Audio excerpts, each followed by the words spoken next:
지금 이 순간에도 자식 통장에 돈을 보내고 정작 본인 병원비는 미루고 있는 분이 계십니다. 그게 사랑인지 두려움인지 오늘 끝까지 들어보시면 알게 됩니다. 지금 이 순간 당신은 무엇을 하고 있습니까? 집을 줄였습니다. 연금을 당겨 썼습니다. 적금을 깼습니다. 보증을 섰습니다. 그러면서 스스로에게 말했습니다.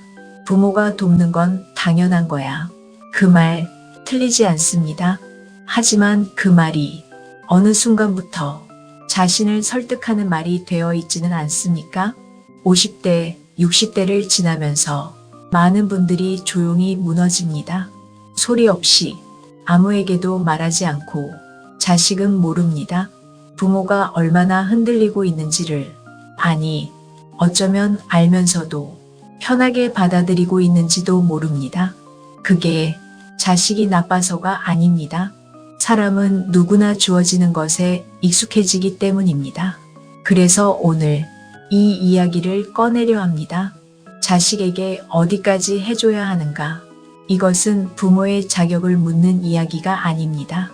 당신이 노후를 어떻게 살아남을 것인가의 이야기입니다. 한 가지 질문을 드리겠습니다. 당신은 왜 도와주는 겁니까? 자식이 힘드니까? 부모이니까? 안 도와주면 마음이 불편하니까? 세 번째 대답이 가장 솔직한 대답입니다. 부모의 도움은 자식을 위한 것이기도 하지만 동시에 부모 자신의 감정을 조절하기 위한 것이기도 합니다. 자식이 힘들어하는 걸 보는 것이 괴롭기 때문에 아무것도 해주지 않으면 나쁜 부모 같아서, 도와줄 때만 내가 아직 필요한 사람 같아서, 이 감정들은 부끄러운 것이 아닙니다. 지극히 인간적인 감정입니다. 하지만 여기서 한 발짝 더 들어가 봐야 합니다. 내가 도와주는 이유가 자식의 성장을 위해서인지 아니면 나의 불편함을 없애기 위해서인지, 이 두 가지는 겉으로 똑같아 보이지만 결과가 전혀 다릅니다. 전자는 자식을 세웁니다. 후자는 자식을 기대게 만듭니다. 그리고 기대게 만든 부모는 나중에 반드시 서운해집니다. 내가 이렇게까지 해줬는데 그 서운함의 뿌리는 자식에게 있지 않습니다. 처음 선택을 감정으로 했던 그 순간에 있습니다. 마이너스. 많은 부모님들이 이렇게 생각합니다. 내가 더 해줄수록 자식이 더 잘 될 거야. 그런데 현실은 반대인 경우가 많습니다. 부모가 계속 해결해주면 자식은 문제를 대하는 법을 배우지 못합니다. 실패를 겪지 않으면 회복하는 힘도 생기지 않습니다. 근육은 저항을 받아야 생깁니다.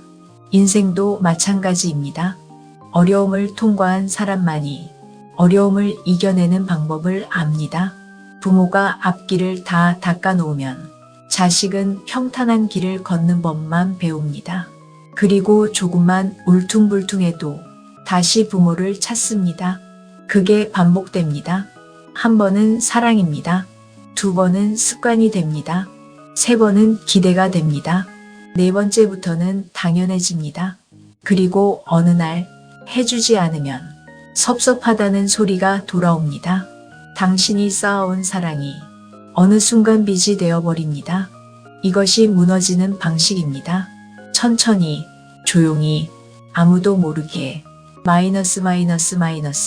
그렇다면 왜 우리는 멈추지 못하는 걸까요?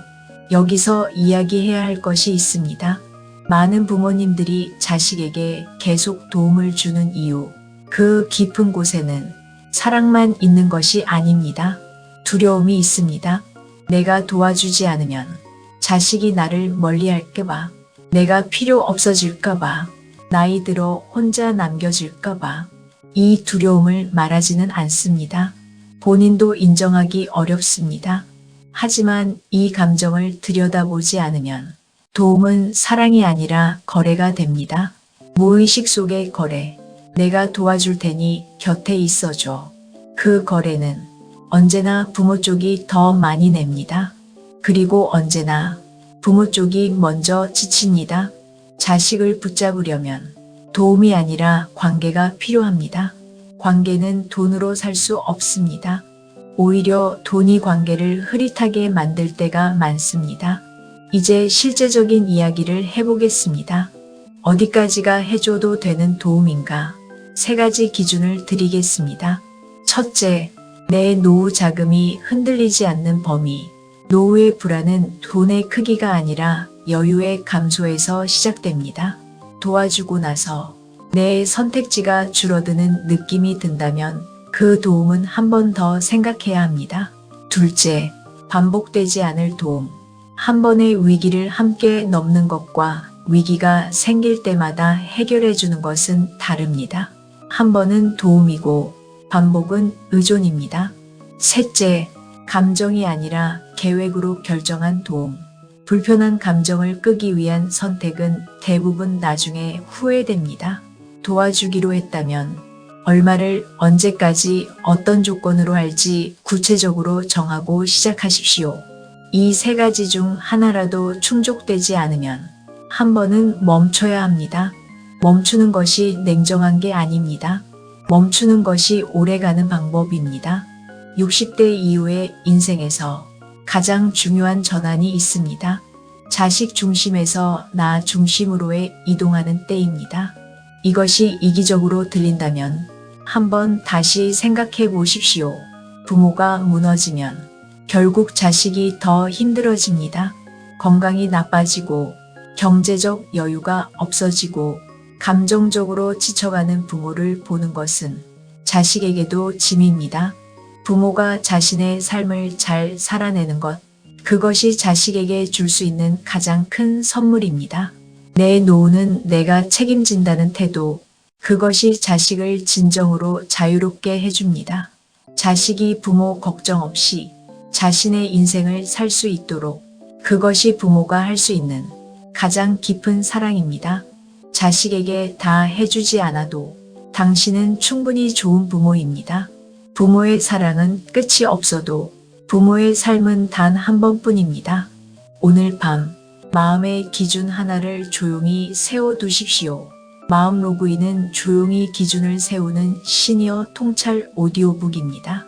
이런 통찰이 필요하시다면 지금 구독해 두세요. 다음 영상에서 다시 로그인 하겠습니다.